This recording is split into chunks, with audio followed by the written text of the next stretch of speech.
Dan, how do you know when your film is festival ready? Well, I mean, I don't know if it's festival ready is really the right word. I think it's I mean, to be honest, it's the quality of the film, right? I mean, if the film is of the best caliber that film can be, like if the film is like if the filmmaker's intent was to make a short story about a child's first love, you know, in school, or you know, I'm just throwing a random, you know, if that story is told the best way possible, and it is and it's complete and it's a strong film, then it's festival ready. No, I mean, not fit every festival. You know, there is festivals that reject films that get into really good festivals, and then sometimes you know, we've had this instance where one time we rejected a film and they wrote back, oh, I got into this festival, that festival. Those are two interrelated. They're not related. I mean, they're not related. It's two separate things. What we look at is what we're looking to program is separate, of course, than any other festival, right? I mean, we handle what we handle. We have a certain policy. We have a certain way of judging films, and other festivals have theirs. But if a film is very good and completed and done to the best it can possibly be, then that's festival ready. I mean, now whether it's every festival or not, that's a whole different, I guess, question or discussion, but that's my way of looking at it as festival ready. I mean, we look at certain films and then we make decisions based on what we feel is the best film or films for the festival, for the programming. And that's how we make our decision. I mean, to make it more simple in simple terms.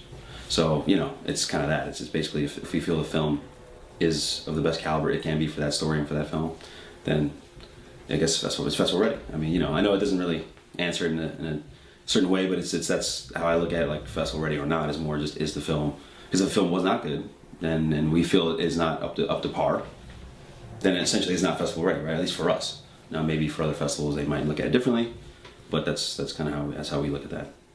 If you had a friend who was a filmmaker and let's say they were rejected by a festival, would you encourage them to follow up with a letter, a polite letter, just inquiring as to, well, hey, you know, why was this, or you know, maybe can you take a second look, or is it best to just sort of let the chips fall where they are? No, I think it's good to be as aggressive as possible. I mean, I wouldn't say like take a second look, because you know, it just, to be quite honest, it won't happen. I mean, I don't see programmers. Well, all right, let me take that back. Maybe some will. I mean, there's instances that we've even had, our early years, we were like kind of learning the programming and we were growing. So we all of a sudden had 7 days to program. And, you know, early on, we actually programmed for a certain amount of films. And we realized when we went back, we notified everyone of everything. And then we looked and we said, oh, actually, we need another like few hours of programming, another program to fill. So we were short. So we actually did have to go back and reevaluate some of those films that were on the cusp of getting in, and actually ended up notifying them. But we notified them that they were in. So we ended up putting them in after we told them they were not. So that happens sometimes, but they didn't follow up and say, oh, put me in, or you know, take a second look, or, so it wasn't like we responded to that per se, but it was a situation where we actually had to go back after telling them they didn't get in and tell them it was our error, and we actually, you know, decided to program the film and that's, you know, and it's not really that awkward because it's great. You know, they're happy to get in. We're happy that we can program the films and get them in. And, you know, I wouldn't say there was mistakes made. It was just a learning process of the time we had to fill and how to program. And now that we know what we're doing as far as the programming and our length of the festival, that doesn't happen anymore. But yeah, so I think, but back to the point of following up, it's always good to get on people's radars. I mean, no matter what, if it doesn't get responded to, okay. Well, we get emails all the time like that. And sometimes we get to respond to people and you have dialogue, and sometimes we don't. I mean, we miss some emails, but I think it's good to actually try. I mean, you know, why not? You know, I mean, but again, I don't know what to say. Give a second look. There's a very rare opportunity of that happening, but it is something that where you can get feedback. You can get feedback. You know, people, you know, we'll tell people when we can, you know, certain feedback about the film if you ask in a good way. You know, some people get a little more upset when they write certain emails, and that's, I mean, we're not responding to that. That's just not something we want to go down that path of that negativity. We want to, if people ask in a more respectful way and looking for constructive criticism, that's something we like to try to do if we can.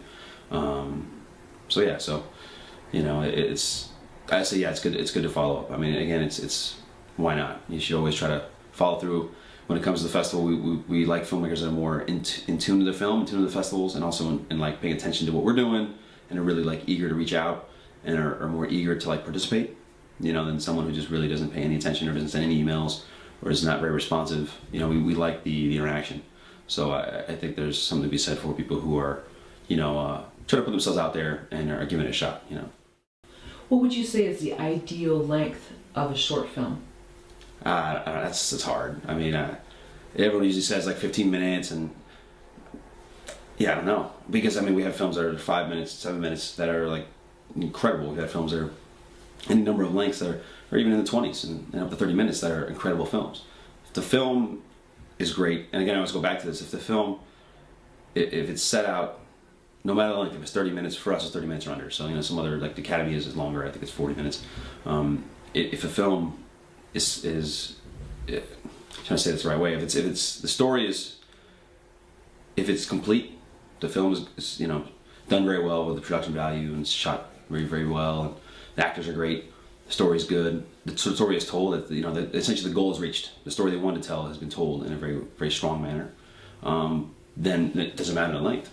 We look at it like that. I mean, I don't want to, like, we don't want to program looking at something that's 30 minutes, say, oh, well, you know, it's really good, but it's just too long, you know, it's just 30 minutes.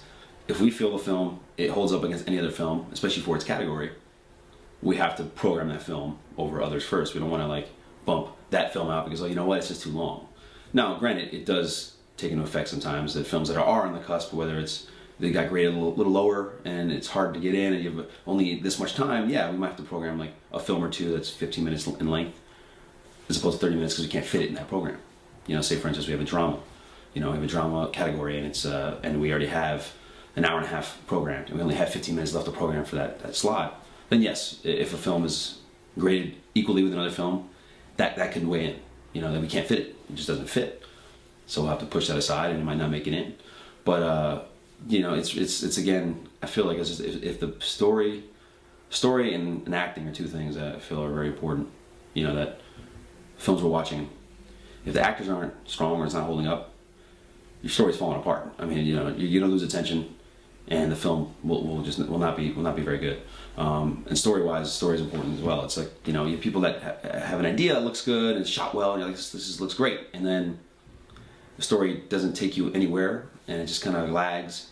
So you have maybe a 7-minute film, but it feels like it's 30 minutes, and the action doesn't move forward, and it's not telling the story you feel it was intended to tell. And so that's, you know, then there you go. So the runtime kind of doesn't matter, you know. It's like it's more about the story itself and the film itself than the runtime. So I kind of look at the quality, really the quality of film again is more important. If we feel like the story was told well for the means they had and all that, then that's most important. But in a general sense, it does help to have shorter films. If a film's really good and it's short, that's going to be easier to program.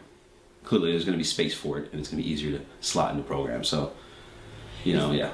Is that also similar for documentary films as well? Because I know you have docs. Yeah. I mean, it's somewhat. But documentaries tend to run longer. You know, most of the docs we get are longer in length. You know, they're usually not too short, because obviously diving into a heavier subject matter, maybe we're trying to tell a story about a situation. You know, documentary in nature can't be too short, right? I mean, you know, if you're trying to really get into a story and getting to know someone's life or lives, or, you know, if it's a situation about, you know, something, say, you know, the factory workers getting laid off in the town and how that affects the town, you have to get into the story and really get to meet the people to really understand the scope. So those films are generally longer. So that is a programming challenge, because we only usually have 2 programs max for documentaries, sometimes even 1. So that's what, 2 hours to 4 hours to fill, and that's it. So if you have 5 films that are 30 minutes in length, that's already, you filled your time up already. So that makes it challenging on that front. But those films have to be that way. I mean, again, documentaries, you know, are different in nature, so they kind of have to be a little bit longer. You know, generally the good docs we've seen. Dan, one of the things that you've said to us in the past is that you're not comfortable handing over the duties of screening films to an intern, even though it means a very overwhelming amount of time and work that you have to put in to watch every film. I know you guys get so many submissions, and it's increased dramatically over the years. So after 8 years, why is that so important to you still, that both you and Theo play such a vital role in watching the submissions? You know, it's also we enjoy it. You know, I mean, before getting into anything else, it's fun. We love movies, so, you know, it's like a time to watch. It's a kind of a fun, like, it's a cool process, like, to sit down. You don't know what you're gonna see. Like, every year, we don't know what the hell we're gonna see. I mean, you can see, you know, you see the synopsis, you read the stuff, but now when you put them on, you're gonna find something every year. Is something new, refreshing. That's the cool thing about these shorts. Feature films made for 2 things. One, are made for different reasons, right? I mean, you know, they're made for distribution, to sell, commercial viability, you know, whereas shorts are not so much. I mean, they have changed with all the different platforms and distribution and whatnot and online, but still, the short film is still more of a calling card, is your way of telling the story you want to tell, or a unique story. It's a different kind of medium. It's a different filmmaking. It's a different genre. So it's not the right word, but it's just different altogether. So making shorts, a filmmaker has a different latitude of creativity, whereas, you know, a feature film, they're made for, you know, those more specific reasons, and more even, again, business sense wise, right? It's like they're made, again, to sell, or, you know, for distribution, or just, you know, for that with that in mind, you know, especially with the money you're spending, the time you spend. You know, with a short, you can make maybe a really cool short in a few days. Just a feature film is not some little 2-day process. So, you know, with shorts, that's the cool thing. So for us to sit down and watch these films, you know, we're finding, you know, really cool voices and new creativity. Like every day we sit down and watch, you know, a bunch of films, and so that's one part of it. Is just the enjoyment of that. You know, to kind of find something new. You know, it's just, so you watch films all day, you spend a whole day watching movies, and maybe nothing is really hit, and you're very disappointed, and you know they're not going well. And, you know, in the judging process, you have that. Some days that, you know, the films, a lot of submissions. You know, not, of course, not all of them are getting in, and then you see that one film is just like, just a wow. You know, it just kind of hits, and that's really neat to kind of feel like you found that. You know, it's like the kind of needle in the haystack kind of I guess metaphor or whatever. But that's part of it. But two, you know, we want to know what we're coming up, you know, what is coming our way. We want to know what we have. I mean, it's still our thing, it's our festival, it's our name behind it, right? So it's important for us to know what we're screening and know essentially everything. You know, if we come out there, we're at the festival, I don't want to be there, so, you know, I don't know what these movies are. You know, that could be the case, right? If I passed a bunch of stuff on and we didn't see anything, I never got a chance to watch some of these films, hypothetically, maybe we would never watch some of these films. You know, we don't want that to happen, right? I mean, we want to know what we're screening. We want to feel any kind of certain relationship to that film and to the filmmakers. So when we meet them, it's kind of like, oh, you made this, and then we kind of have you kind of hit it off already. You kind of know, you feel like you know them or something. It's a cool feeling. It's like, I saw your film, I liked it a lot. We're excited to program it. We picked it because of these reasons, and you can talk about it, and that's how you engage more. If you didn't do that, it's just like, yeah, thanks for being here, it's great, but I don't even know anything about your movie. That's the other side of that. So, and again, that's drastic, you know, but it's not like, you know, we're gonna not see the film at all, but maybe we wouldn't. What if we didn't watch it and didn't program it? Some other judge said, oh, this is great, you should program this, this, and this, and then we never watched the films, because with everything else going on, we program it, we do our duty, we do our stuff, get the information from them, get the website ready, schedule, do our stuff. Come to festival time, we never seen the movie. You don't want that to happen really much at all, if at all. You know, we want to be able to know all the films and see all the films and experience it, you know, I guess the same way an audience would. And again, this is our fest with our name behind it. We've started this, so we want to kind of maintain that, I guess, integrity. If it's, you know, it might be the right word. I mean, you know, we want to maintain that. You know, we want to be able to say we know these films and these are the ones we picked. You know, not just us alone. Of course, we have other members of the jury that watch with us. It's not just us too, but we want to at least watch with them as well and see pretty much everything. And that's really why. You know, we want to feel like we know what we have on our hands. You know, that's really that. I guess it's partly also a trust factor. I guess. I mean, I guess we just trust ourselves more than others sometimes. I guess as well. Well, can you take us into that world? Like, when do you begin watching them, and what's an average day like where your co-partner Theo Dumont, and then whoever's involved in watching them go through? Like, what's that like? Well, we just basically, you know, early on, it starts pretty early. I mean, you know, say around now, really, now going forward. You know, we'll get together on times we can, usually weekends, and just essentially sit down and watch in a full day. We'll watch as many as we can, really, to get through just a bunch of films, score them, and with the early thinking in mind, we don't know what we're going to do with these films yet. We don't know how we're going to program anything other than the basic obvious. And we have animation, we have documentary, we have student, you know, we have certain basic categories, right? But outside of that, we don't know what else might come our way. We program based on the type of quality we get from you know, other areas. Like all of a sudden one year we had French films, and you know, another year we have Spanish films, another year we have films, you know, directed by women. You know, like, depends on the amount of volume you get for certain types of categories, like, so we can program around that once we get to see what we have after watching all the films. But until then, we have to just kind of see what is worthy of looking at again and what isn't.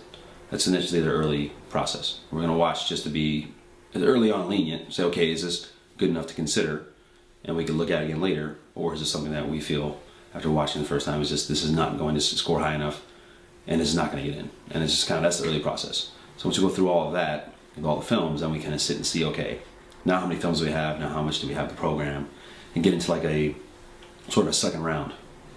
Then we go back and all right, let's watch these again and see where they fit, or compare the judges' scores and see where we feel they're at, or if we feel like, again, like I said, like say for instance, female category, female directors. We feel like we have some really strong films that fit a good program for that. All right, cool. Then you know what? Those films that score really high, let's go ahead and slot those in that fit well with that program. We'll program that, and then maybe not even go back to those, but we feel like strong about how they scored and the films that fit in that program, and we'll create a program for that. Because again, we have latitude. I mean, we have the basic categories, and then we have a lot of slots to fill that are just stuff that we can create as far as the programming side, how we want to get creative with how we want to show these films to an audience. So that's where some of that comes into play with how we pick films as well. So yeah, so that's some of it. And what does your scoring paperwork look like? Like what's some of the criteria? Do you? Well, it's some of it's kind of obvious, right? Like you watch certain films and sometimes it's just a home run. The film's amazing. The film was just flawless. It was fantastic. The acting was great, visually stunning, and everything was just just great. And it's just really just everyone across the board just feels like this is a fantastic film, and we're going to program this film. So it's going to score very high, and we'll make note of that, of what was good about it, what potential awards could it be up for, if at all, and then kind of go from there. And that's kind of push aside, like all right, this is we know this is going to get in. And there's other ones where we feel strong about it, but there's some things we felt were lacking, whether it's the editing, the cinematography, the acting, whatever areas of the film that we'll note that it's strong in this area, not as strong here, and give it a score based on that. And then we'll know to go back to it, and we'll know what we're looking for as far as when we go back, where it could fit and where maybe it doesn't, and why. So that's part of that process. And then outside of all that would be the films that again, like just score lower, just generally don't. Just are not either just poorly executed, not well made, or other areas that they're problematic for us, or just in our opinion, just didn't work. And it just didn't work. Because again, it does boil down to a judgment call. I mean, all films. I mean, we may not like something, someone else may, but if those don't score well enough, then they're out, and then we'll indicate them at that time, but we'll score it that way, so we know we're not going to go back to revisit those films. But you want to it's a sifting through process. You want to early on sift through the films and see what you have and don't have. And then from there, go back and then start really trying to see if you can plug in the films and rewatch them, compare them to other films of the same genre and things like that, and then kind of see where you're at. Without naming any names or filmmakers or whatever, can you ever remember a time when you and the team were really on the fence, like there was just a real polarization over one film, and how long it took to come to an agreement? Yeah, that happens. That happens sometimes. I mean, it used to be having more early on because we had so little slots to fill. We used to be 2 days, and then we were 3 days, and 2-3 days, you don't have any time. I mean, your time is just very, very limited. You have 2.5. It was like 2.5 days. It was a Friday night and Saturday, Sunday. It's really like not even 3 full days. We could only show. It was like 75 movies, so that would get really tough because now you're like, all right, why are you picking these films? And it does make the process a little more stressful. Whereas really, really, why you're picking it. How does it fit in the program? We didn't back then really program much by like theme as much. It was more like we just wanted to try to show the best films possible because we had to be that way. We had to be really strict on that because if we didn't, then we're gonna like, oh, let's throw all these kind of slapstick comedies together and make this well, if we do that at like 8 o'clock at night, it takes away 2 hours and we have no other room to program anything else. So what about that other great film that was this fantastic drama that we can't show it and it's better than that other film? But if it's a program like that, don't really feel like it's fair. But that was then. Now we have 7 days, and you may even add more. We have time to fill, so we can go and do a 2-hour program of just these kinds of films, and 2-hour program of this kind of film, 2 hours of docs, 2 hours of animation, 2 hours of comedy. So we can do that, and then that can fill those spots up. It kind of helps us to lead us in a certain direction of what we're going to pick. So the debates aren't as kind of intense as they were, because again, there's a little more leeway of time where you can fit stuff in, but yeah, there's definitely some. Because some films are very polarizing with, and I like that. I like films that are taking more chances. But some people might say, oh, that story, I thought that was really, I hated it. I just hated it. And I might say, you know what, no, I really love that. I thought that was a great story. I thought it was really original, it was fresh. It was just ignorant, that was stupid, that was this, it's the whole, so you have that, you do have films like that sometimes, that are very, like, that stand out a lot. Whether it's just the subject matter, that's generally what it is. It's the subject matter. If it's something that's a little, maybe heavy-handed, or just really, really dramatic, or just vulgar, that's the stuff, the vulgar violence, like that kind of thing. Some people might feel strong about and like, and some people might, on our side, feel like, no, I don't think this should be screened, this doesn't fit. And that's where you have that debate. It really comes down to the, I guess you'd say probably the stuff that's more vulgar in nature, a lot of times. And I for one, I like that stuff. I like films that are taking more chances, you know, and filmmakers that do that, I'll appreciate, even if maybe it's a little risque or over the top. I'll lean towards that. Me personally. Some other folks on our team sometimes not. So that, you know, there's that debate. But you know, sometimes me and Theo would say, you know what, this is what we like, so whatever. Dan, what would you say separates the films that make it into the Holly Shorts Film Festival against those that don't get in? I think, you know, going back to story and the completion of a story, I think the biggest thing is kind of two parts. Is one, films that don't stay true to what their story is. You know, yeah, so when I answer this part of the question, I'm going to go back, because there's another side of it, the obvious stuff as well. But the films that don't complete, you know, they go out to set it, they go out and the filmmaker set to make a certain story or make a certain film and tell a certain story. And they go on and it turns out to be this drama, and then it turns into some type of, you know, over-the-top raunchy comedy, and then like they try to throw 3-4 genre pictures into one 15-minute short. And then the films are all over the place, and then it becomes confusing for us as jury, and probably would be confusing for an audience, and their story gets lost, the film becomes unenjoyable, there's problems with the act, like it just kind of, sometimes it snowballs that way. Those kind of films where people were trying to tell or showcase their abilities in many different ways, instead of just staying true to the one story they need to tell. You know, you are dealing with short form, short content. It's a short film. It's not a feature film. Feature films can't have that type of texture, and you can go longer, and you can kind of go into different periods of the story and, you know, and backstory and whatnot. But when it comes to a short, and you're not making a feature, and you don't have that same luxury. And so, going back to that, some filmmakers you see, you know, again with cramming everything in, they also, you know, and I'm going to just throw this out there. We're not a fan of the lengthy opening credits on a short film. I'm very annoyed about that. I just got to be honest. I think other programmers I've talked to, like, it's just something that, you know, you're not. It's not a feature film. You know, it's not a feature production. So you want to give, everyone needs that credit. Not the credits. That's not the point. But the credit should be at the end. Those credits are deserved, but to open up with that kind of credit sequence without telling your story, it's wasting time. You have a minute to 30 minutes to tell your story. Tell your story. You know, and too many of these films come in and just, yeah, I guess they're following a model maybe. They see feature films and think, okay, I gotta make a film like this, and that's not what you're making. I mean, some of the best short films we've seen, like, just go right in the story and go right into it, and don't have much credits at all sometimes, if at all. Now, I'm not saying don't have credits at the end or don't have credits at all, or even credits in the opening, but just these like full-on, you know, associate producer credits and whatnot in the beginning of the film. It's not the place for that. I think a lot of programmers are probably even harsher than we are about it. I mean, I'm not gonna like say no to a film, say, oh, that's it, it's done, but it's something that's it's distracting to me. And again, if you're not getting into the story very, because think of it this way: we're sitting around watching films all day, or even if you're just watching a certain amount in a day, you're still, you know, we're going to be on more kind of a critique mode, meaning you're going to be kind of a little more critical. You know, it's good to see stuff again sometimes and kind of back off that and just kind of, you know, enjoy the film and you know, and not be as harsh, I suppose. But you're watching stuff for a period of time, if you are watching all day against other films, and something like that is going to be a negative deterrent, it doesn't help. It doesn't help. So that's one thing I'd say, you know, filmmakers should avoid when it comes to shorts, and for programmers, I think they feel probably the same as we do on that.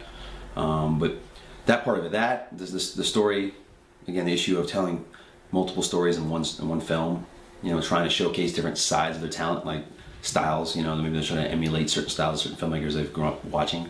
So you have, like, again, the lack of focus of the film, you know, and that's a problem. It's a problem. It's a problem we see a lot.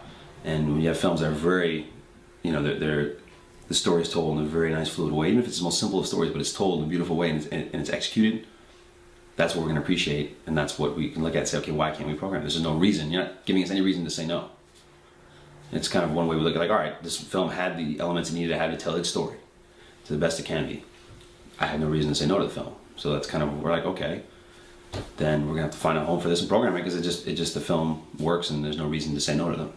Well, how often do you see you know, the production value is excellent, maybe even overproduced films, but the story is just so poor, whereas on the flip side you'll see something that's, you know, handheld camera, but it's a really solid story even in 5 minutes. Do you see a lot of that, or is it kind of a mixture? A mixture. You see it a lot. I mean, you do see, and it's tricky because some of the overproduced stuff, you know, there's certain value there, you know, they may be filmmakers are aggressive at the festival. They might come out and really support, and that's something we have to consider. I mean, we can't sit here and say we can't. We do. We're a festival. It's still an event and a business like anything else.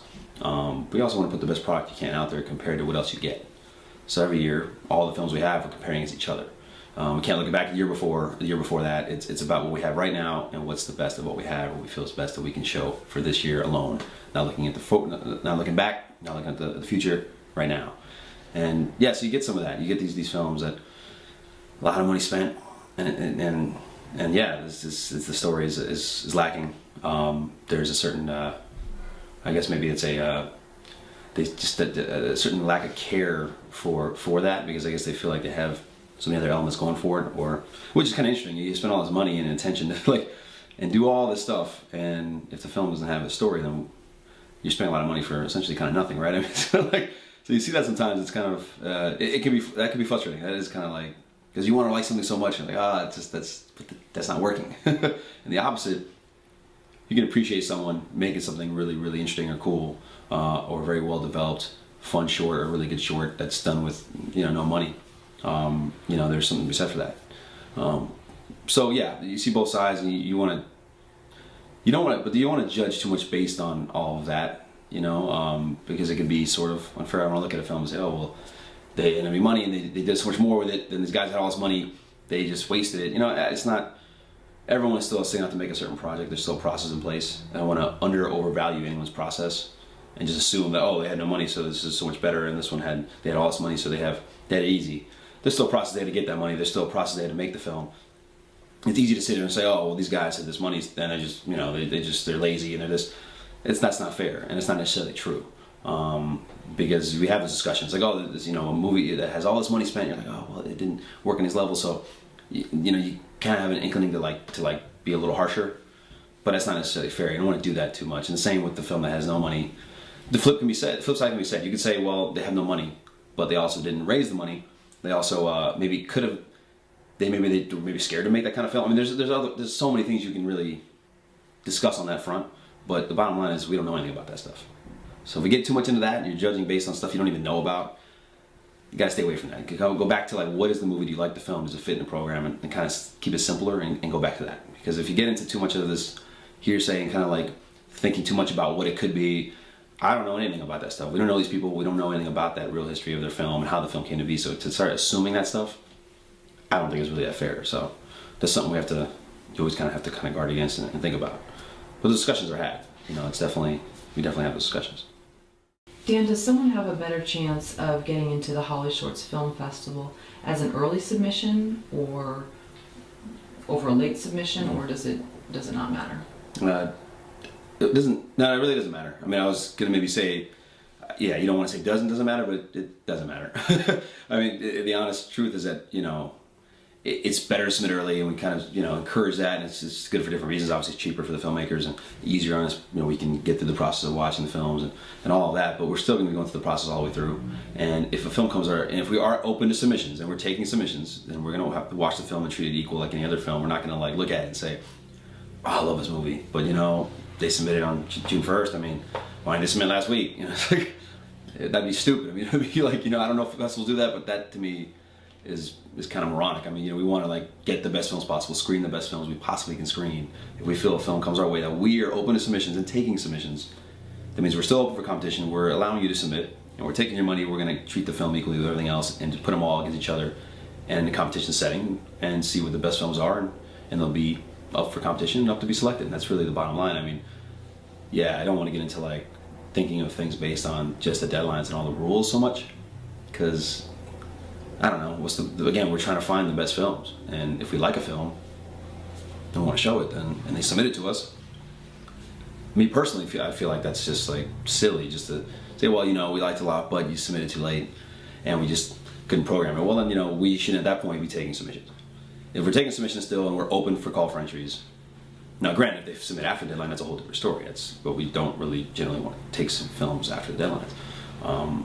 So, yeah, I guess long answer for that, but yeah, it's I guess where we're coming from with that question then is in our experience on the other side as filmmakers submitting to film festivals, there seems to be like if we get a film in early, there's more likelihood to get that acceptance. Okay. Whereas there's instances where we submit late, Right. and for some reason it's like anytime we submit our films late, they're never accepted. So how do you respond to that? Yeah, I think I guess I could say I can't really speak to other festivals, but I would think that there must be. Well, I mean, I can speak to ours in the sense that we do know that there's a certain period when we are slotting our films, we're selecting as we get closer. You know, we have a certain mindset, or we know, all right, we have this many films that are very highly graded and scored very well. So I guess from that standpoint, you are up against it in the sense of like, you know, you might have programmed a certain amount already. Because obviously over time you see films, you love a film, you see it in January, so this film is amazing, this is up for this award, that award, then it's going to get in. So you do have slots that are filled, right? But we're not going to completely, the festival's not completely programmed by the time we get submissions in, say, like May, or that's just not the case. And if it was, then obviously that wouldn't be fair. But also, again, back to my point, like if something came our way that's like, you know, for instance, last year Assad won Best Short at HOLLYSHORTS. It was submitted like in, you know, in April or something, the regular deadline. But if that film was submitted in, I don't know, the last day, June 1st, what would I reject? What if I rejected that film, or we rejected based on, oh, we don't have room for this, or we can't accept your film, or we just straight rejected it because we just didn't feel like we had time to watch it, or I don't know, whatever process might happen for some of these festivals, we'd be losing out on the best film we've had in arguably in years, and we just wouldn't put it in the festival. I mean, to me, that doesn't make sense. Now, the other side is, again, going back to the point of these other festivals, and even in the case of ours, we do have to program as the process goes on, and again, slots are being filled, so there is a benefit to submitting earlier. But another part of this is, what if your film just got finished in May? You just finished, you want to submit. I mean, you're finally ready, you couldn't submit earlier anyway. I mean, if you just got your film finished and you want to submit for this year, and you finish your film in May, you're done, color corrected, post-production done, everything's done, and you want to submit, then that individual has no option but to submit in May or late, and not submit early because the film wasn't even done. Or maybe they just shot the film. I mean, who knows? So there's that part of it as well. I think for other festivals, in this case that you're speaking on, I think there probably is a certain process in place where they are pretty well programmed, or they feel like they don't need much more. Maybe they just kind of look the other way. Maybe they feel like they don't need many more films, and just taking more submissions to take submissions. I don't know. I mean, I can't, obviously, I don't know. I'm not going to speak for others. I'm just assuming. And it is challenging. There is, again, like I said, slots filled, and you have a certain idea of what's going to be where. But again, the process is, you get the films, we're open to submissions, we want to compete, or not, we want to look at all the films as a whole and make decisions based on that, and try that to be the singular focus. You know, just that's what we're trying to do. Not, you know, you submitted late, we have no time for you, we liked it, but, you know, oh well, you know. Now, granted, again, there is a sort of element of, I guess, you're a little behind the eight ball in the sense of there is a lot of films already come our way, and there are certain films already programmed. But we're by no means done programming by the time we get to that point. We want to finish golf entries, then start really diving into the programming at that point. You know, again, but you have to compete against other films that have been scored and scored high.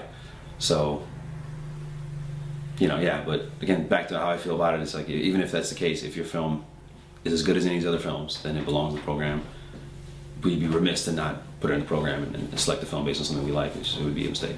And what is the submission period for HOLLYSHORTS 2000? Well, it runs basically, we start now in December of the year before, so like December 2012, and we go through June 1st. So we do a full 6-month period basically. And then once we cut it off, that's done. And then at that point, we're really getting into selections and really getting into programming and diving into that. But up until that time, we're watching films the whole time. And the festival dates are when in August? August 15th. August 15th to 22nd. And we've announced earlier, August 15th to 25th, we may be stretching to 10 days and have some more to work on in that, and then we'll announce some things about that, but that's still in the works. So it's very minimum, August 15th to 22nd, but 7 days, we might take it to the 25th and go 15th to 25th for 10 days, possibly. And they can go to hollyshorts.com for more information. Yeah. Dan, when it comes to selecting films, how important is the celebrity factor? Do you and Theo think that films that have recognizable stars have an edge over films that have sort of no-name talent, so to speak? And do you also factor in the potential presence of these, quote, stars at the festival as part of the appeal? Yeah, in part, yeah. I mean, you know, anyone saying differently would probably be kind of lying. I mean, you know, you have to take into in consideration that this is Hollywood. We are in Hollywood. And other festivals, maybe other cities that people can't attend, or that may not be the same kind of factor. We're in the backyard of all of this. You know, our festival takes place right next door to where the Oscars are taking place in a few hours. Like, this is like, you know, where we are. So that's part of it. I mean, we have opening night, which has always been kind of a star kind of premiere platform. We want premiere films. We want the highest quality films, and we also want a certain star factor. That's part of what opening night is. Red carpet, big event. We want to merge the A-list Hollywood with the indie filmmakers and kind of bring that together. That's kind of been the way we've done that, and that's our philosophy for that night. So in that standpoint, we're looking for that. But the program as a whole, I mean, not as much. I mean, it's more about the films, how they fit the programs, the type of films they are, and just and again, in a competition setting, just, you know, which films are up for certain awards and which films will win and which films will program in the festival. We're not so concerned with our regular program with the celebrity factor as much as that factors in opening night most. I guess what I'm trying to get at. But yeah, I mean, you know, if someone's going to be attending, it's good to know. I mean, you don't really know that before, and people can say that all the time. I mean, you don't really know. I mean, they can say they'll attend, they like to attend, it's nice to know and all, but if we don't like the film and it still doesn't work, and it's not something that we feel is going to fit opening night and not going to fit a program, then we'll have to put aside and strongly consider not playing the film. I mean, it's not like, okay, they'll come. What if they don't come? They might not come. I mean, there's no guarantee anything in this town when it comes to celebrities, but it's good to know at least that people are aware and that they are supporting the project. Never hurts that, you know, a celebrity is, like, you know, backing a film, and if you do like the film, it's great. Like, oh, we want to program this, and that person's behind it. They'll talk about it. They'll get it out there. That'll help with potential attendance and things, and people getting the word out. You know, we want people to get excited about the festival, get the word out for the festival, for their film, for our festival, and for the other filmmakers. I mean, everyone wants a good crowd, and to mingle with stars and whatnot. But, you know, you also want to just go back to, again, the simple thing of, is the film good or not? You know, is it? We've had a lot of films over the years just with celebrities, and awful, awful, and we've easily rejected them. I mean, there's just no, you know, and even if we know they're going to come or not, I mean, we don't even get to that point with some of those films. I mean, it's like, you know, granted, they're not. I'm not talking about films with like A-list stars. I mean, that's we haven't had that where they're bad films. Usually the A-list stars have done stuff that's of quality, but like there's stuff that more B stars and people that are like no recognizable faces on TV or whatnot, good talented actors, that my feeling is they're just doing stuff for hobby, and they pick up a camera because they can and just make something, and like anyone else, it's not easy, and it's not like you can just pick up a camera, make a film, and make it good just because you are such and such. That doesn't work. So we've seen some films over the years, obviously won't name any names, but some movies that are just, you had some talent, you're like, oh, that was, I wish that would work, I wish that was good because we could program them, but we just can't. I mean, there's some films, you'd be surprised, some of the stuff. It was just, again, I go back to, I feel like my personal philosophy on those films is actors with downtime. I'm gonna pick up a camera and just make a movie, get some friends together because we have actor friends that are working and, you know, recognizable faces, and we'll make a film and submit to all these festivals and everyone will just love us. But there's been some films like that that are just pretty bad, like really bad. Because again, they're lacking a lot of elements. Editing's bad, the sound quality's bad. You know, it's like anything else. It's got to be of a certain production value, a certain quality, and a certain filmmaking quality that they lack. Because again, you know, filmmaking is difficult, and you have to know what you're doing. And just because they're a talented actor and they pick up a camera doesn't mean that's going to happen. You know, better if they trusted someone else to direct the film for them. But again, it's part of the directors want to be actors, actors want to be directors, and that kind of thing.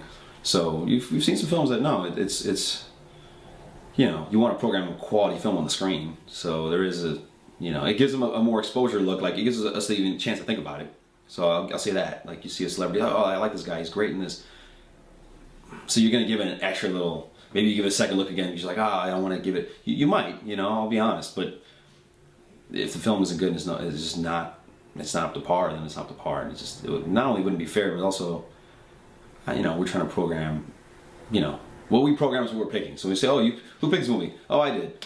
Oh, you picked that. That's what you're putting on the screen. Like that's, you know, I don't want to be. That's kind of embarrassing. So you know, that would reflect on us if we pick those movies just based on because what's such and such in it? But yeah, but that movie was awful. Oh yeah, well, what do you say? So yeah, it does go back to the quality of the film. But yes, I think it does help. It can't hurt. In general, it can't hurt to have name talent in your film. I just can't. Outside of certain fests that are strictly indie, you know, some fests are very like staunch about, you know, they want strictly independent film. They want, you know, there's some of those out there. But outside of that, yeah, I think it does help to have name talent in your film, certainly. And if they're backing the film, certainly without question. What do you say to filmmakers who are looking to promote at the festival? Let's say they're planning to attend. Are postcards really effective? I mean, they just, at different places I've gone to, they're in the lobby or they're in front of where the screening is. Do you think people actually pick them up and it helps them? No, sometimes you'd be surprised. There's a lot of folks that seem to go to screenings and attend and just like to keep everything.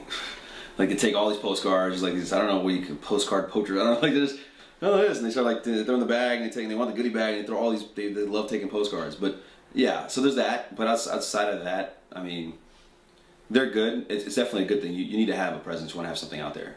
Is it something that's gonna, you know, get you that agent or that deal done? I mean, we can't obviously say, I couldn't say that, you know, I mean, no, I wouldn't think so. But at the same time, if they saw your film, got your information from that, then I guess yes. So it's, you know, with the screening, someone is really important, you know, whether it's a producer, some agent, someone you want to see the film, come out, can't talk to you, you're just busy, or, you know, you're running around, or everyone's talking to you after the screening and they don't get to you or something. You know, you want your stuff out there, your information. It's part of the visibility of the festival. It's very important. But, you know, with that said, yeah, I feel like it's not like actually imperative, and it's not something that, you know, I mean, like people, yeah, I think some people pay notice and some people probably don't, but it's at least some visibility. It doesn't hurt to have your stuff out there. I feel it's important to have postcards and information out there, and the more you're like at the fest, aggressive, trying to promote your stuff, the better. So I guess to go back to it, if you put postcards down and never show up to the fest all week and just go to your movie, I say no. If you have your postcard out there, but you're there passing people, or, you know, people, hey, what about your movie? Let me go grab this postcard. Here you go. And if you then yes. I mean, it's people remember that. It's visibility. If it's a good catchy postcard, whether it's just the image of the film or just a cool poster or whatever, that stuff helps, you know. And if you're getting out there and you have your dates and times of the screening, you know, people will come into your film. I mean, the festival has grown to the point now where it's more engaged. People want to enjoy themselves and want to take it in and see other films and get to know the other filmmakers and go see their stuff. So there's a supportive thing that goes on. You meet at opening night and you just discuss all that stuff, and then you go, all right, I want to see your film. I want to see your film. You share that. That happens. So it's yeah. So it is good to have that stuff out there.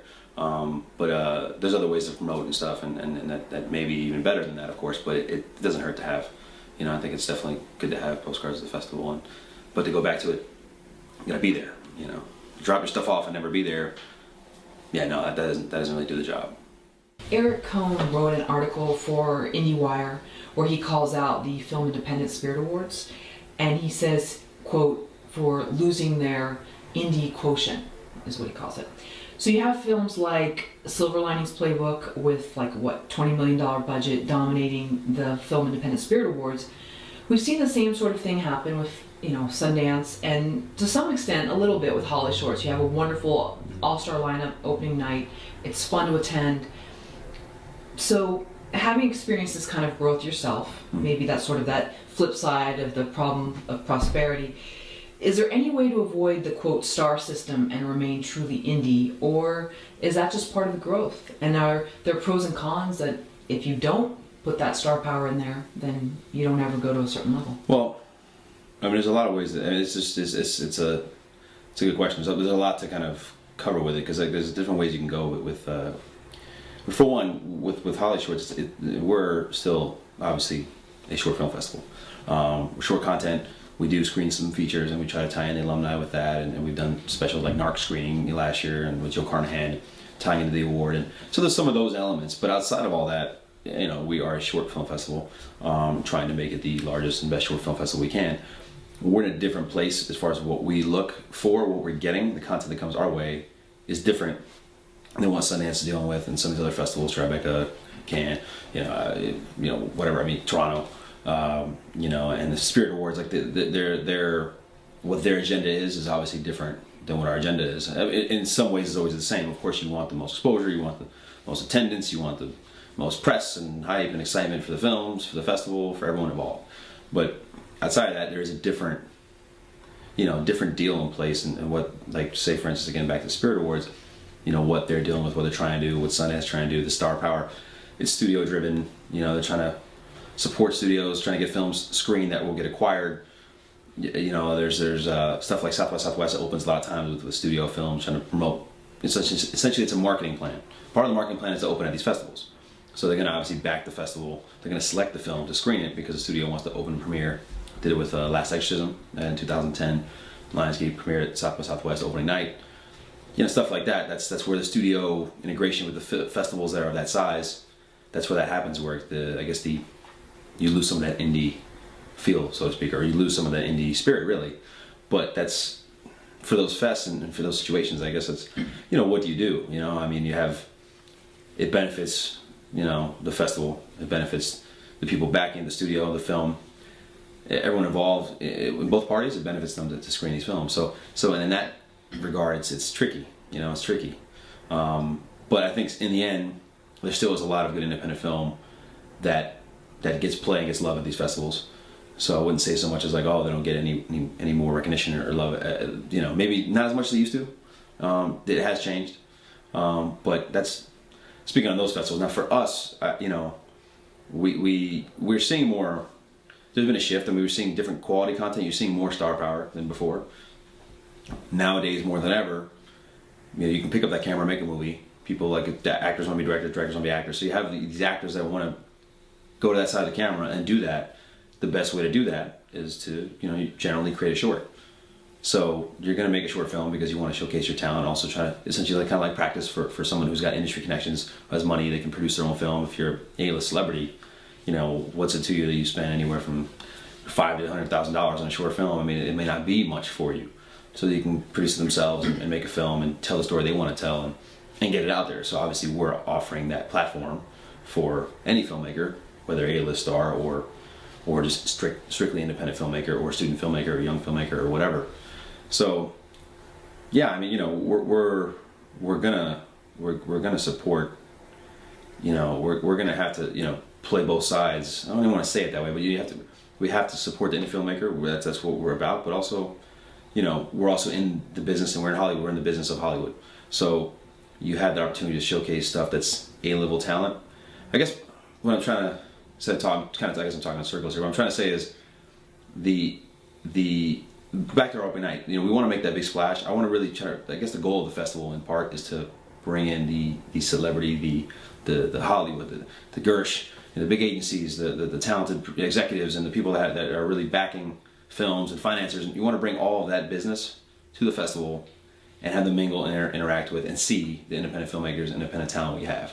Because we feel the talent we have is next level. People that are going to go on to make big films, go on to work in this business, that have talent, that have an eye, and you see it by the submission process and by what we select. We feel like this is some of the best stuff that's out there, best films that are out there that are in the circuit, that are playing at other festivals, playing at our festival, whether premiering or going to play at other festivals. This is the stuff that these are the films that people will have to pay attention to. These are the filmmakers that will be working one day, if not already, on the verge or already working. These are the people that we feel are again back to like kind of next generation. So we want to bring all that together. I'm not too keen on just like, you know, the idea of like just strictly independent is good on the sense of like supporting the indie filmmaker and going that route. But the thing about that is, you know, we are again back. You're in Hollywood. People want to work. This is not your only project. You make a short. You're not trying to like. This is not like my one film I'm going to make and you're done. You're trying to make other projects. You're either making webisodes, music videos, your next feature film, and maybe another short, whatever. You know, but the filmmaker's goal: get an agent, get representation, get hired to do a job, make more films, network and make films with other people at the festival, or just other people in general. And that's the goal. So it's the next project. It's going forward. There's more to come. So, you know, we want to bring that we want to bring that aspect, you know, to the festival. You want to have the event be beneficial, and you want it to be a place where you can go and meet and rub elbows with the people that are making decisions in this town.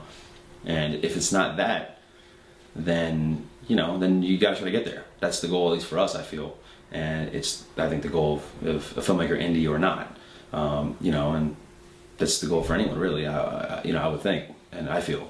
So, yeah, you know, I think that answers it. I hope. I don't know, like kind of like all over. So how can a festival kind of hold back on becoming too Hollywood? Because I understand your point. It does benefit the small-time indie filmmaker in some sense because, hey, my short film screened at, you know, something that, you know, Kirsten Dunst and Demi Moore opened up, or Joe Carnahan. So I get that. That's exciting, and it's exciting to be a part of it. But at the same time, how can someone that's truly indie feel a part of something that's really grown and flourished because it's so wonderful? Or is it just a part of it's just growing pains? I think that's just part of it. I think it's just part of it. I think, you know, because again, like, you know, so even you can even ask like, what is you know, what is truly indie as well? Like, you know, these are films that are made independently, obviously, but is that something that is that the staying place for the filmmakers? Is that where they want to be? They want to just be able to make films on a shoestring budget and then what's next for them? Like, you know, do they want to continue that? Do they want to, you know, go into the Hollywood system? Do they not? I mean, you know, I don't know, but you do want to make connections that can help you further your career, or, you know, whether it is meeting someone that can produce your next film, and that's still be an independent film, but it's still going to help you further along the process of your career. So that's really the goal of any festival, I would think, or at least my opinion is of any festival's goal should be that as simple as form to try to help showcase a film and have them be in front of an audience or be around an audience of people that are like-minded and also people that can help you progress your career forward, whether it's the prizes you get, whether it's the networking you get because people are attending that are obviously movers and shakers in the town. But that's really part of it. So it's part of the growth. I mean, it's something that I think is necessary. I mean, what you don't want to do is, we're not trying to, I mean, you don't want to bump out, you know, good independent film for the more commercial studio-driven type stuff. That's the wrong word for us again, because we're getting a short film festival. It doesn't really kind of match up. But yeah, we don't want to like have that happen. But again, it doesn't. It's a different thing for us because we have so many films to screen, you know, and there's a place, kind of a place for everyone. It's not the same scenario or issue, I think, for us. Even though we have the growth in the celebrity star factor and all that, then say some of the festivals like a Tribeca, South by Southwest, Sundance, and all that, or the Spirit Awards, which are, you know, going that route because they are kind of pushing indies out a little bit because they are looking at profit margins and you know, attendance and attention and press and pleasing the studios, and there's like relationships involved in that. So, you know, and all of that goes into play there. But that's different than what we're dealing with and why we're doing what we're doing. You know, it's just a different, because of the content we're showing. It's a little different. So it relates in some ways, but it's also just a different kind of animal because of the fact that we have short films and, you know, and especially when it comes to studios, we don't have studios that are backing any projects that, you know, that come our way, you know, obviously on the short film side. So recently, Ryan Koo, founder of NoFilmSchool.com, announced that he's making Man-Child the short film before he makes Man-Child a feature. And there's various reasons, all of which are very valid. He says the reason to make the short is not only to help financing or raise financing, but to, you know, get word out about the project, to gain credibility in the basketball world, to hone his chops in terms of shooting pace and things like that. Do you find that filmmakers you often interact with have the same business mindset when it comes to making short films? A lot of times. A pretty good amount of the films a good amount of films we get at the festival are made with feature film, you know, intentions in mind. I don't know if they have the same exact plan where it sounds like he's got a very specific plan where he has this plan like in place and he knows what he wants to do with his film, make the film, test things out, and you know, try to get investors attached down. He has a certain plan in place that's probably more specific and probably better, and it's smart to do, more so than some of the films and filmmakers we have at the fest, because a lot of times if it's a student filmmaker, their first time film, they want to make a new feature, but they don't even know the steps of how to do that. But they want to make this their kind of, not just calling card, but more of a, you know, a showcase of what the story could be, you know, whether it is the, you know, first few minutes of the film, or, you know, if it's almost like the first act, or just more, this is the kind of story they want to tell, this is what the short is, but if they made the feature version, it would just be an extension of that, whether, you know, like that kind of thing. So you get a lot of that where the films that we're screening, I don't know percentage-wise, but because there are a lot that are also just short films that were made specifically to be a short, not to be a feature, to tell a certain story a certain way and be a short film and stand alone. But there are a lot of films that the intention is, okay, I like to turn this into a feature eventually. You know, horror category, you have a bunch of those that are horror shorts, they're great. They just essentially want to make those into features and just finish the script and just go ahead and shoot a feature film of the film that they did, like say in the horror category, for instance. You get a lot of that with that category. And some people already have that in place. You know, they have the script ready and they're trying to go out there and meet people at the festival and try to, you know, hustle and make that happen. And some folks just, that's their intention, but they haven't even gotten to the point where they are ready to even shoot a feature. But you do see a lot of that plan, is that these films, and going back to the stepping stone thing like this, the festival, a lot of films we have are this is the first film in a journey for people. You know, they're going on to try to make feature films and work in this business and make more movies. This is not the end all be all. This is the beginning. So this is very early in the process of a person's career, and with that, a majority of these films are, you know, the filmmakers have feature film aspirations for these stories. They're near and dear to them, but it's not all of them. Obviously, it's a certain percentage of them that are that. But you do only see a certain amount of filmmakers you talk to that have a real plan in place already with the short to feature. Like, we've seen that a few times. Like last year, we did have a film that we screened the feature. The year before, we screened the short, but at the same time, they were shooting the short already having the feature film in mind. They had the budget in place. They were actually just getting that. They want to get that short out there a little bit, and they already had the plans. They already had financing for the feature. They just wanted to get the short out there a little bit to kind of just get the word out, and also just kind of get the buzz and word out, really. That's a similar scenario, but they also, again, they had financing. They already were going to make the feature film, but they just wanted to get the short out there. They shot a scene of the film, made a short, got it out there, submitted to festivals while they're actually making a feature film. So, you know, of the same, of course, story. So that was a good example there. But they literally were shooting the film already, and they had a feature, like they already had the financing, and you know, there was pre-production in place. They were already they were going. So, you know, but you see some of that. You definitely see some of that, and then I think it's a good idea. You know, I think it's one way. It's something you can show investors, show people, like, this is what we have. This is what I can do, outside of just, you know, pitching them with nothing. You know, you have something, and if you do have the star attached, if his star and his talent that can help financing, and they're in the film, even better for that reason. You know, if they can see that the person's in the film, and they can see the work and see what it is, and that person's attached and literally in the short. You know, that, you know, we've seen that before in our fest, and you know, and we've seen that example, and I think that's definitely something that works. Well, I'm sure every year you receive so many short films that are really like a first 10 pages of a feature filmmaker's film. Is this a good strategy? Well, going back to what we're discussing,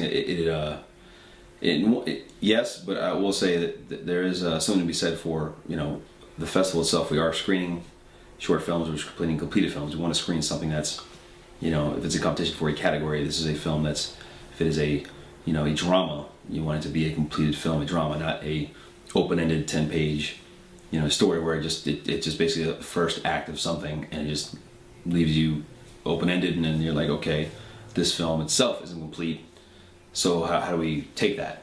You know, so you see some of that sometimes where they are literally like the opening act of a film. So what do we do with that?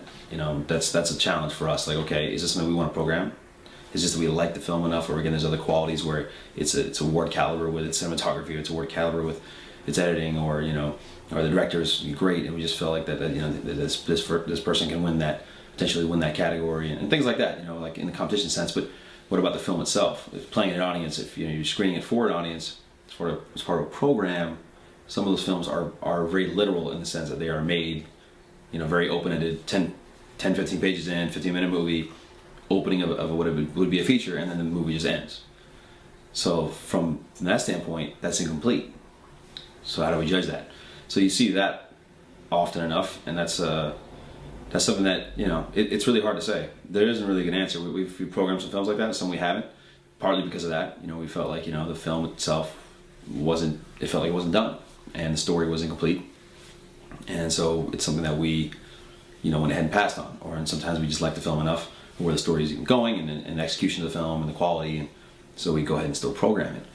But that is the part of it that is tricky from the festival standpoint, because it's one thing to make the film that way to showcase for investors, but we're not just that. I mean, we're programming for an audience. It's you know, it's not just like, hey, we're showcasing stuff for, you know, for industry alone, or just for a specific batch of people to try to get investing. And, you know, so that's not what we're doing.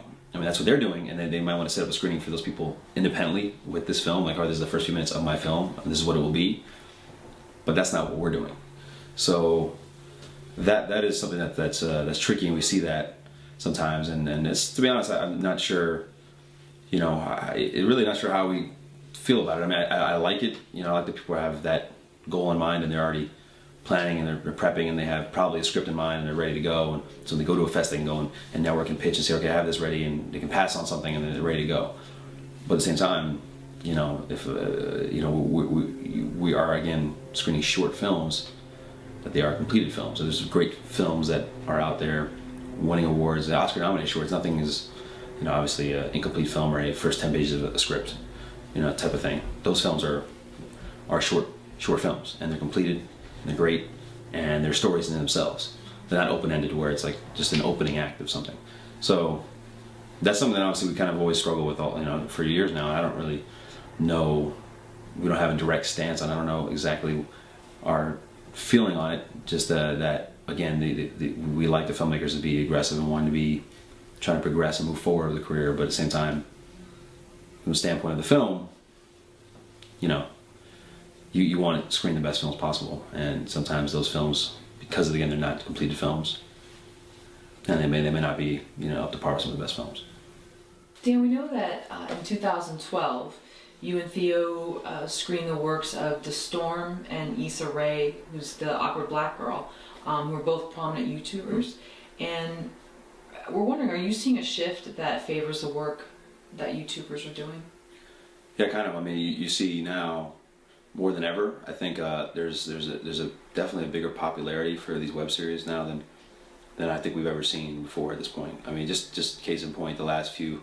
We do our monthly screenings, you know, 8 months out of the year, and it's just been growing over the years, and we feel like we have a nice little audience going. And the last 2 screenings completely sold out, huge turnouts, and mainly for these YouTube web series that we've been screening. They're some of the projects we've screened are the ones that are directly responsible for bringing a huge audience. Getting the word out, and all of a sudden people responding saying, I'm coming to see this stuff. And it's not even people that they know directly. You know, a lot of times the screenings people will invite their friends, you know, relatives, whatever, crew members and whatnot.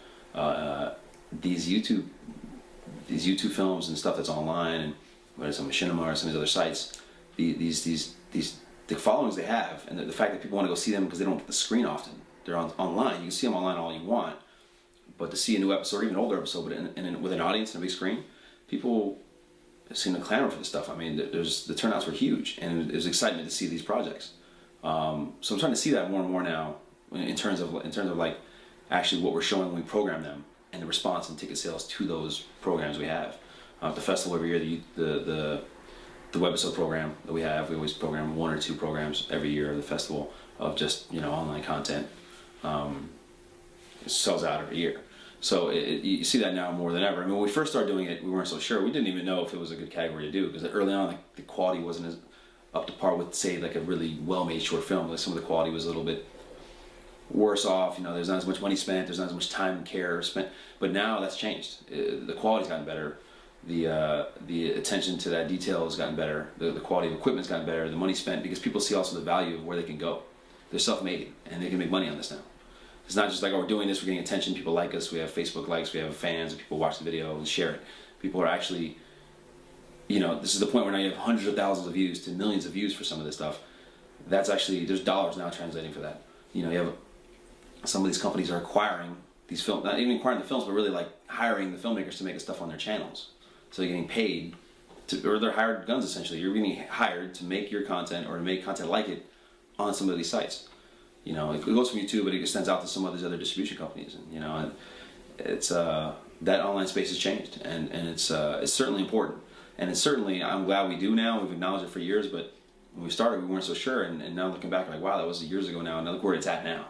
From the start of this webisode thing, we screen them at a party and throw them up on a screen outside, to this is an integral part of the festival. We have to have a program for online content, for webisodes. You have to have it. I mean, as a short form content festival. I say short form content because there's other areas, there's commercials and videos and trailers, but webisodes and online content, it fits right in there, and it has to be a part of the festival. And now you can't ignore this stuff. It's no longer just about short films and the student filmmaking process where you go to a film school and make a film. It's online stuff. The quality's gotten better, and the following's there, and people are making their own way and making their own money. where you're kind of bypassing some of the general standard processes that have been in place for all these years. It's pretty exciting. I mean, because it's new. It's you don't know where it's going to go, and people can, you can just, you can make it happen yourself.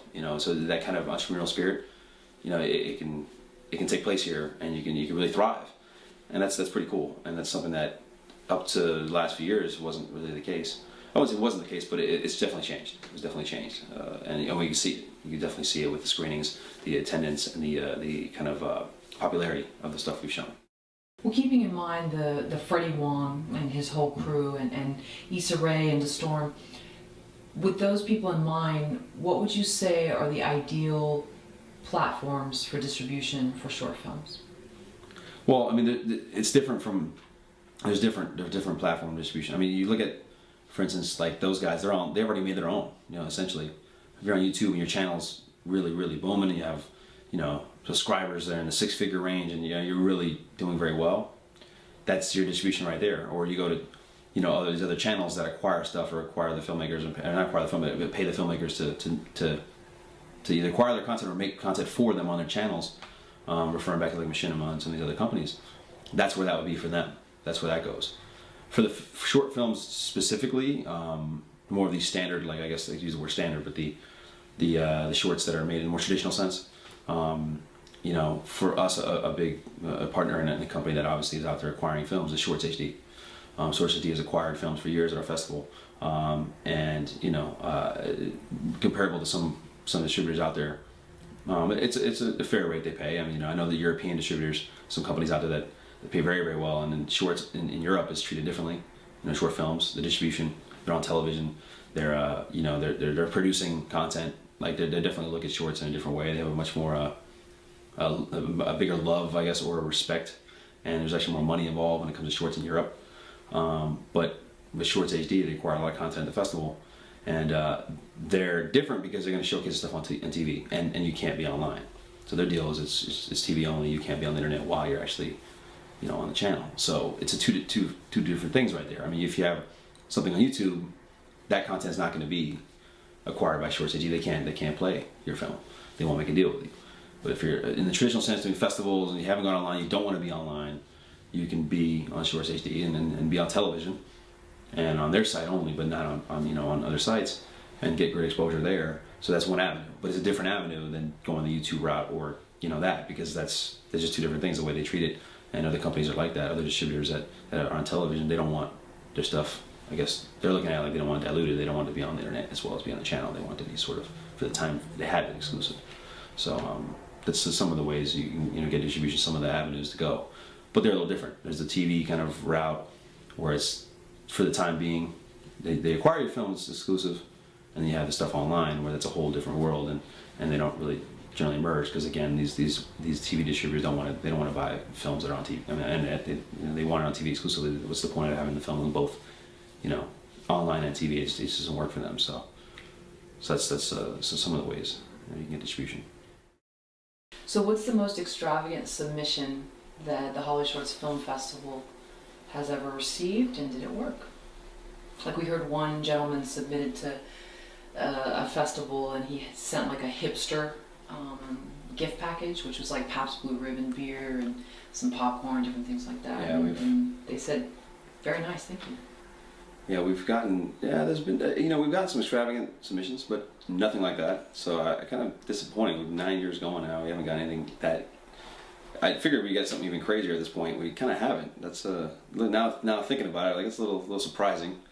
Kind of disappointing. I wouldn't mind some random beer coming in. That'd be kind of nice, but I don't know. I gotta think a second here. I mean, there's been some, mainly elaborate press kits. The press kits, like, sometimes people send some really expensive press kits. And now with everything digital, we want that stuff online. We don't want that sent. We don't want the paper wasted. We don't, not that we don't consider it. I mean, if you receive it, we're gonna take a look at it, but we're not really gonna give it a full pass. We're just not, because we're looking at, we want the stuff electronically sent. If you're sending press kit information, articles on your online submission, or just email it to us as PDF. We want that stuff online now.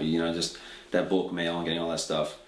It just with all the materials we get in DVDs and whatnot, it's a lot. and it's essentially, to be honest, a waste of space. And you know, but we've gotten some. It's mainly when it comes to like the press kits, where like there's just a full color copies and just like this huge book of just all types of information on every single player involved, and you know, that kind of stuff. And you know, we've had one submission where they give us like they gave us like still photographs of every like cast member and like full makeup and full outfit and costume, and it was like all that kind of stuff. And then there was like, you know, fridge magnet and all these. They just gave all. It was all this stuff. It was like, I remember some more stuff they gave us. I don't remember if it was a piece of the clothes of like the costume. Like there was like all this. There's just like a huge press kit. And the funny thing is, it was a trailer. So it was actually wasn't even. It was a trailer submission, which we have trailer submissions, and we look to screen trailers. But the press kit and all that stuff was for a 30-second trailer. So it's pretty interesting. It was like, you know, it's a trailer, but they're giving this really elaborate. It takes so much time to look through all this stuff. But the, you know, the film itself, the submission is, you know, it's not even, you know, minutes long. So it was kind of funny that of all things, like to have this huge mailed press kit, big package, and you know, all this stuff, and printed out copies of this, and then photographs of every single, you know, it was like this huge cast and all this stuff, and it was for something so short. You know, it was kind of like that was pretty elaborate. We have had some handwritten letters, you know, pleas of sort to come in, you know, stuff like that, where it's kind of why we should select the film, and handwritten, you know, which is interesting now because no one writes handwritten letters, and you know, the Dear John letters aren't coming around anymore. We don't write you letters like that anymore in hand, and like cursive. And so we had some letters, you know, written about why we should select the film and how important it was, and I guess I got to be honest. I mean, some of those submissions have generally been, to be frank, pretty poor, you know. Like, yeah, I mean, if they come in with something that's with that kind of how do I just I'm trying to like word this right, but I mean, you're sending a letter in, handwritten, not in some sense not professional, but also just like with a plea.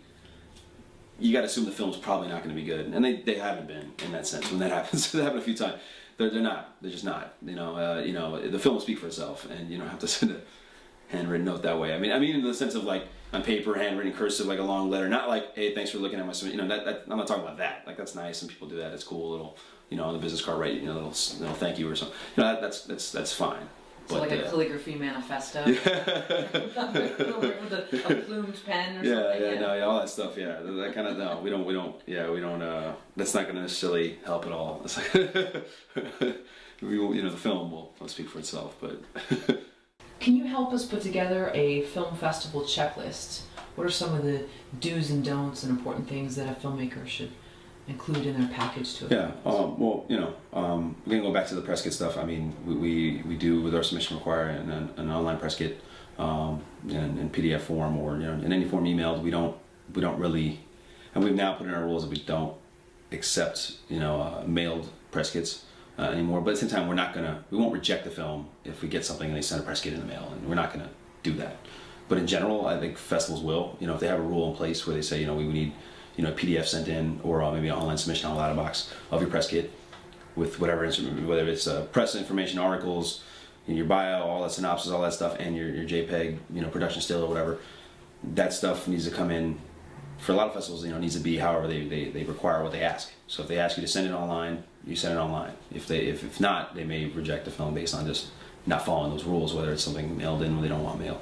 You know, for us, we're looking at the film itself. We're not going to be too concerned with that. You know, if someone mails it in by accident, didn't send it online, or they send it online after, we're not going to disqualify you or reject the film based on that.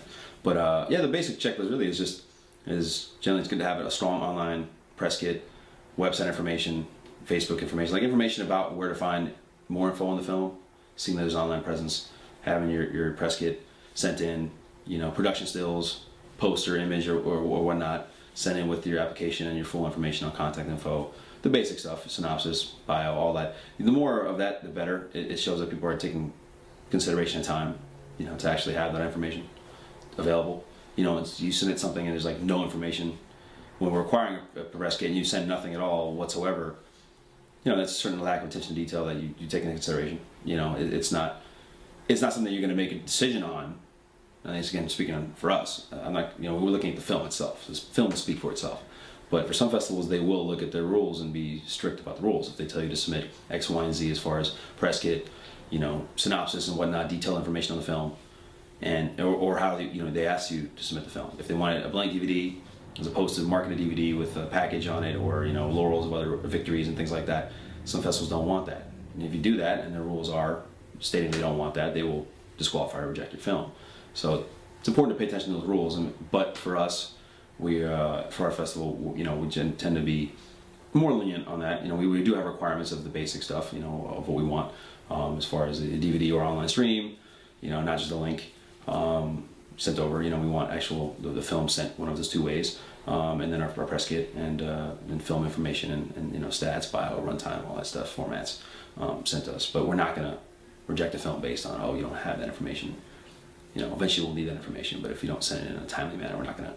We still want to watch the film and consider the film and go off that, not just disqualify the film. How long should someone's bio be? I don't know. I would say not too long in general, just because if it's too long, we're all busy as it is in any business, any industry, but in this in particular, we're all working. We run you run a fest, you're making film. We're all doing stuff. We're all very busy. Days can be long. In our case, we're watching a lot of films. We're going through so many different submissions. With everyone has their bio, everyone has their information. We're not going to have time to read a 3-page bio. It's not going to. You get some very long bio. We're not going to just don't have time to really just sit and read it. We don't even need that much information. It's just nice to see a good bio on and see what they've done, and it's important to have a bio. I say that it is nice to see. It's good to I will look through bios and stuff and see, what has this person done? What's their background? It's interesting to note, and gives you a better feel for maybe what the film might be, or what what their thinking is behind their film, with what they might say in their bio. So all that stuff's good and it's important and great, but to have a very lengthy bio, it's just at times it's stuff that's either redundant, or it's just information that's not really needed, or it's not something. I'm not looking at the bio saying, all right, this person's done stuff and that's it. This is great. I'm going to select their film now.